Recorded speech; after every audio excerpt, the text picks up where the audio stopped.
ಮಹಿಳಾ ಶಾಸಕಿ ಅನ್ನೋ ಕೋಟಾದಲ್ಲಿ ತಂದೆನ ಕೂರಿಸ್ಬಿಟ್ಟು ಮಗಳಿಗೆ ಕೊಡ್ಬೇಕ್ರಿ. Roopakala Shashidhar KGF Kolar gold mining KGFನ ವಿಧಾನಸಭಾ ಕ್ಷೇತ್ರದಲ್ಲಿ ಸತತವಾಗಿ 2 ಬಾರಿ ಗೆದ್ದವರು. KGF ಭಾಗದ ಉಕ್ಕಿನ ಮಹಿಳೆ ಅಂತ ಕರೀತಾರೆ ರೂಪಕಲಾ ಶಶಿಧರ್ ಅವ್ರನ್ನ. ಕೋಲಾರ ಭಾಗದಲ್ಲಿ ಅಷ್ಟು ಈಸಿ ಅಲ್ಲ. ಎಲ್ಲ ಘಟಾನುಘಟಿಗಳೇ. ಕೋಲಾರದಲ್ಲಿ ನೀವು ಈ ಕಡೆ ಮಾಲೂರಿಗೆ ಹೋಗಿ, ಬಂಗಾರಪೇಟೆಗೆ ಹೋಗಿ, ಮುಳುಬಾಗ್ಲಿಗೆ ಹೋಗಿ, ಕೋಲಾರ ಸಿಟಿಗೆ ಹೋಗಿ, ಎಲ್ಲ ಘಟಾನುಘಟಿಗಳೇ. ಕೋಲಾರಕ್ಕೆ ಒಂದೇ ಒಂದು ಸಚಿವ ಸ್ಥಾನ ಕೊಡಲಿಲ್ಲ ಅನ್ನೋದು ಈ ಬಾರಿ ಸಚಿವ ಸಂಪುಟ ವಿಸ್ತರಣೆಯ ದುರಂತ. ನಾರಾಯಣ ಸ್ವಾಮಿಗಾರರು ಕೊಡಿ, ನಂಜೇಗೌಡರಿಗಾರರು ಕೊಡಿ, ಕೊತ್ತೂರು ಮಂಜುನಾಥ್ಗಾರರು ಕೊಡಿ, ಇಲ್ಲ ರೂಪಕಲಾ ಶಶಿಧರ್ ಅವರಾದ್ರೂ ಕೊಡಿ. ಮಹಿಳಾ ಕೋಟಾ ಖಾಲಿ ಇರೋದ್ರಿಂದ ಒಬ್ಬ ಮಹಿಳೆಯಾಗಿ ಸತತವಾಗಿ ಕಾಂಗ್ರೆಸ್ಸನ್ನು KGFನಲ್ಲಿ ಗೆಲ್ಲಿಸ್ಕೊಂಡು ಬರ್ತಿರುವಂತಹ, ಮತ್ತು ಅವ್ರಿಗೆ ಎಷ್ಟು ಕನಸಿದೆ ಅಂತ ನಾನು ಸಂದರ್ಶನ ಮಾಡಿದ್ದೀನಿ. ಕೋಲಾರದಿಂದ ಅಂದರೆ KGF ಎಲ್ಲ ಸೇರಿ ಕೋಲಾರದಿಂದ ಬೆಂಗಳೂರಿಗೆ ಪ್ರತಿದಿನ 10,000 ಜನ ವಲಸೆ ಬರ್ತಾರೆ ಕೆಲಸಕ್ಕೆ.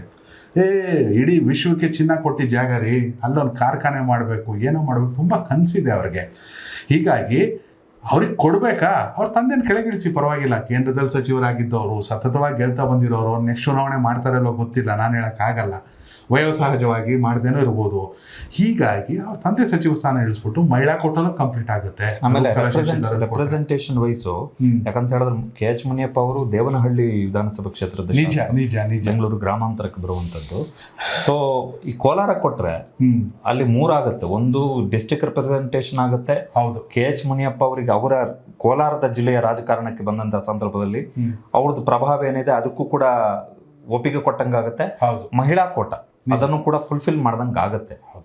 ವೀಕ್ಷಕರೇ, ನಿಮ್ಮ ಪ್ರಕಾರ ಇನ್ನು ಯಾರಿಗೆಲ್ಲ ಸಚಿವ ಇದು ನಾವು ಮಾಡ್ತಿರೋ ವಾದಗಳಲ್ಲ. ಇಲ್ಲ, ಇದು ಲೆಟರ್ ನಿಮಗೆ ಡಿಸ್ಪ್ಲೇ ಆಗಿದೆ ಅನ್ಕೋತೀನಿ. ಕಾಂಗ್ರೆಸ್ ಕಾರ್ಯಕರ್ತರೇ ರಾಹುಲ್ ಗಾಂಧಿ ಅವರಿಗೆ ಬರೆದಿರುವಂಥ ಪತ್ರದಲ್ಲಿರುವಂಥ ಹೆಸರುಗಳು ಮತ್ತು ಅವ್ರು ಕೊಟ್ಟಿರುವಂಥ ಒಂದಷ್ಟು ರೀಸನ್ಸು.